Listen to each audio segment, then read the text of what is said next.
Today, we're going to be speaking to Merici Vinton, a former U.S. Digital Service employee and DOGE staffer.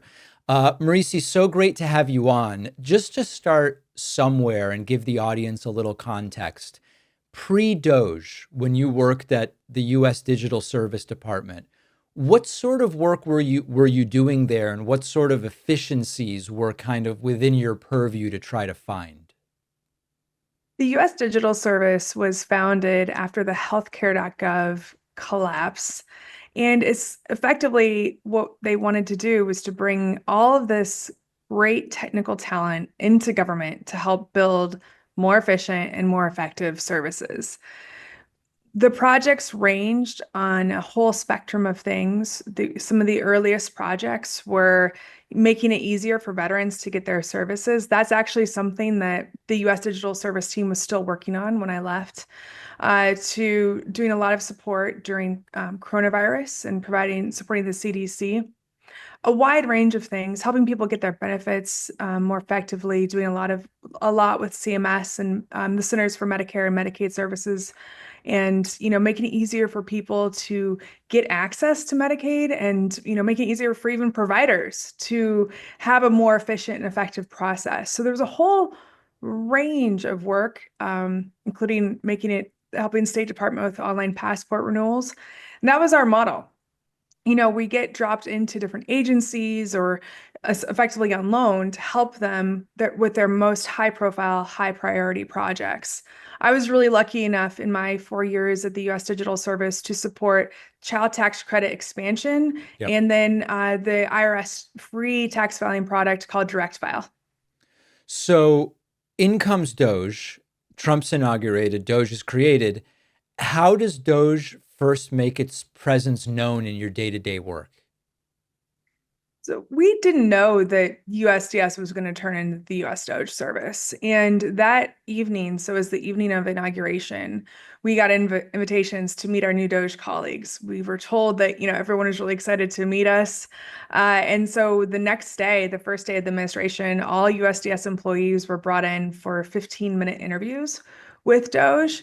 And that was our first acknowledgement that, oh, okay, so this is our first set of interactions. Beyond that, there wasn't a lot of involvement in the work. And actually, that kind of remained true for the majority of that was January. I left in March. Yep. The majority of the time, there was not a lot of engagement, although it did pick it up around mid-February when Amy Gleason stepped in as the acting administrator of DOGE. That's kind of when, priorities became clear, and the things that they wanted us to work on. And what were those things, and kind of what sort of impact did that have on your day to day? So the way that I think about this actually is it's almost like there's different doges and almost like different cells. So the US Digital Service Doge, a lot of the work is roughly the same, just with more engineers and fewer designers because they fired a lot of our designers. Yep. So that, people were still working on stuff with the State Department on, passport renewals and things like that. There was still a direct file team working on IRS projects. Just again, the makeup of that team had changed because DOGE wanted it to be more engineers, and they fired a bunch of people on Valentine's Day. But then there's probably the more public facing DOGE, which is, the individuals that go ransack federal agencies. Right. And there was no kind of overlap of former USDS into DOGE colleagues that went and joined those efforts. It was almost two separate efforts. When this started, Mhm. was there a time where you thought, oh, this genuinely does seem like a good faith effort to make government more efficient, to find and root out inefficiencies? Was there some honeymoon period where you thought, like, I think back to the Office Space movie where the consultants come in, and there's this brief moment where it's like, maybe these consultants are going to be great for the employees here, before you learn that they're there to find people to lay off. Was there some honeymoon moment? So after the election, I was cautiously optimistic, and I wanted to believe that there was this whole group of people that really wanted to make government work better. And I was really excited about that. I was excited and open-minded about it. So for example, I had heard during the transition that there were DOGE employees at the Bureau of Fiscal Services, and they were looking at the payment systems. And I was like, oh, that's cool. Because people like me, when, old USDS, we would be coming in to make those payment systems get your tax refund more, more seamlessly and quicker, or fundamentally taking a $1 billion Medicaid payment from Medicaid to New York State. And how can we make that more effective? How can we make that more seamless on both ends? That's what I thought. So I was interested and intrigued, and then there was no honeymoon after, after the inauguration, because it became very clear that actually what DOGE wanted to do was to using the payment system as an example, was to use it to enforce like an ideological belief, effectively, to say, okay, I don't feel like I'm going to pay this. I don't really like what it is, versus actually it's congressionally mandated and you have to pay it. And that was a very different tactic than what I thought, like, if, what people like me would have done is to make it more effective. And instead they come in to say, no, we're gonna pick and choose which bills we pay. That's an example to me of just, there was no honeymoon, because that was immediately clear after the inauguration when they started turning off payments. Was this stuff happening with any kind of conversation, in the sense of someone would say, hey, we're not going to pay this, and then somebody like you who was a pre-existing staffer says, oh, we have to? Like, did those conversations happen, or was it basically they got control of systems and, completely independent of consultation with folks like you, they just made these decisions?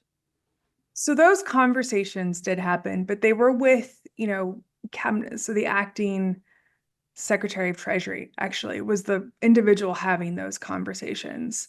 And so it wasn't, necessarily people like me from the US Digital Service, but it was people who were responsible for that entire department, that Bureau of Fiscal Services and the Treasury Department. And those were the individuals that were saying, actually, that's not how this works. Our payments, we effectively just process them, we pass them on. And to explain that, and then so now it wasn't people like me, but it was more the officials that were there who understood the policy in great detail. We've heard these stories about DOGE staffers being 20-year-old, like, online bros. And Fox News even did a thing where they sat down at a table with Elon Musk and a few of them. And yeah, they seem like, 22, 23-year-old online bros. But that doesn't necessarily mean that was the case in every situation. Did that match your experience in terms of the people that came in? Yeah, and it's not so much about age. Actually, it's about experience and intent.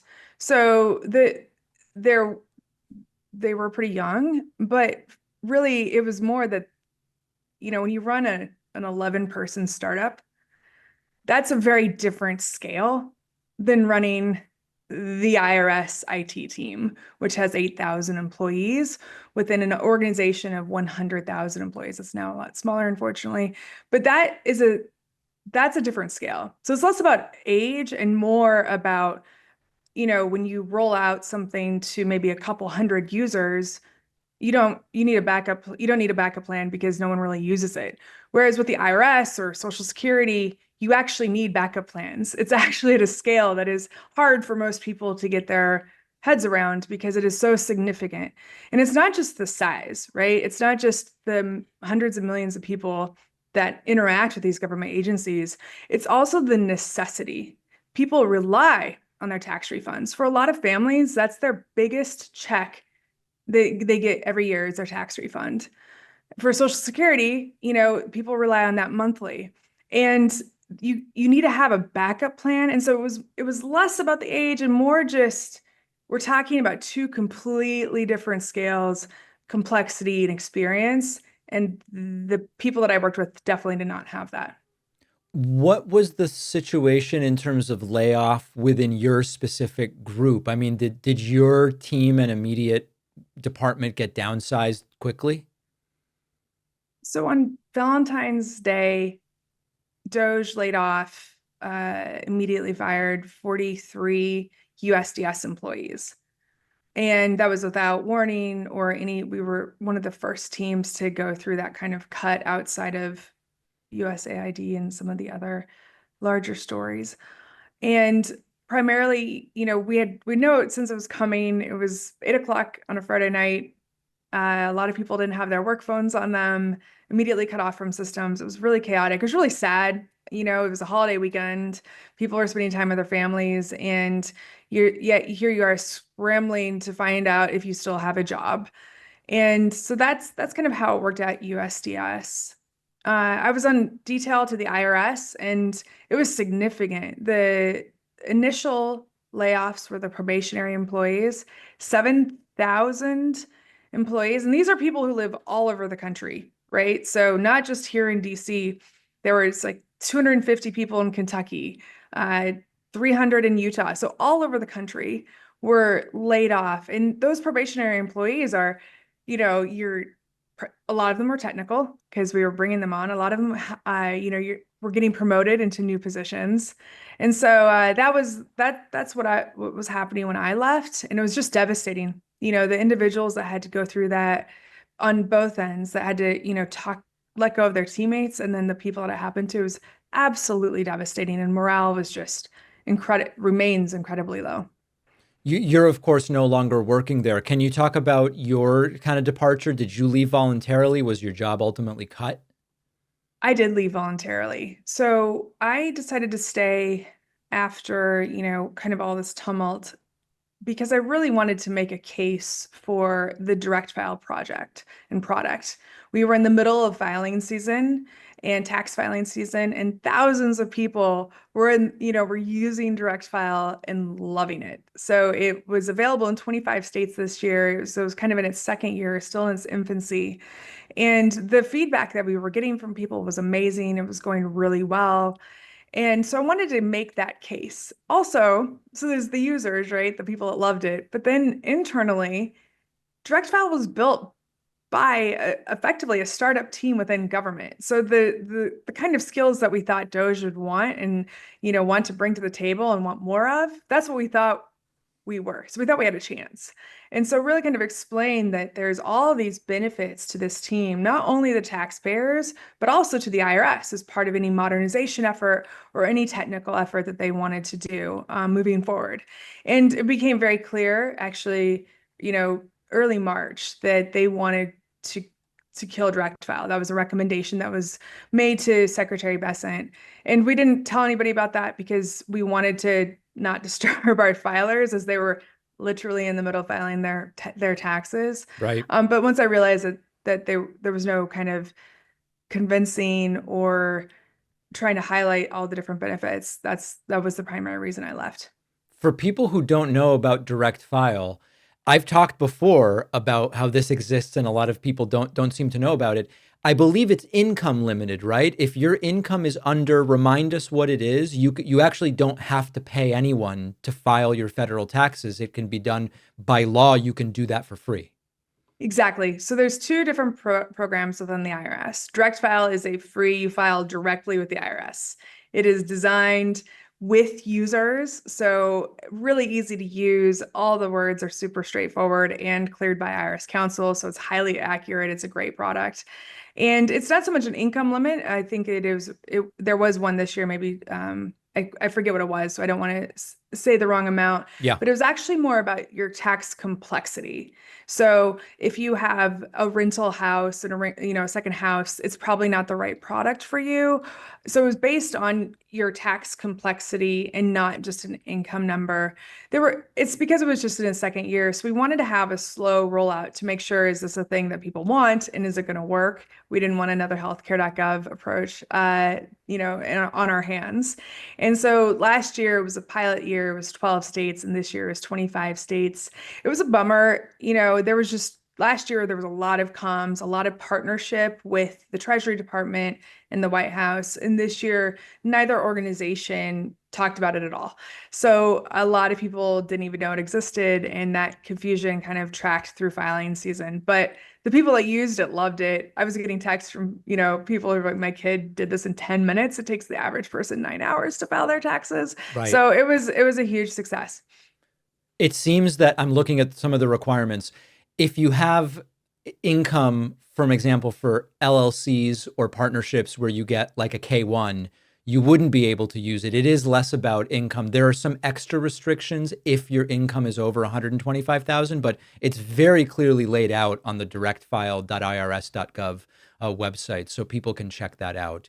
Thanks, David. We've been speaking with Merici Vinton, former U.S. Digital Service and DOGE staffer.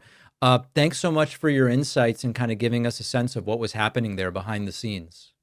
You're welcome. It's great to connect. Thanks so much.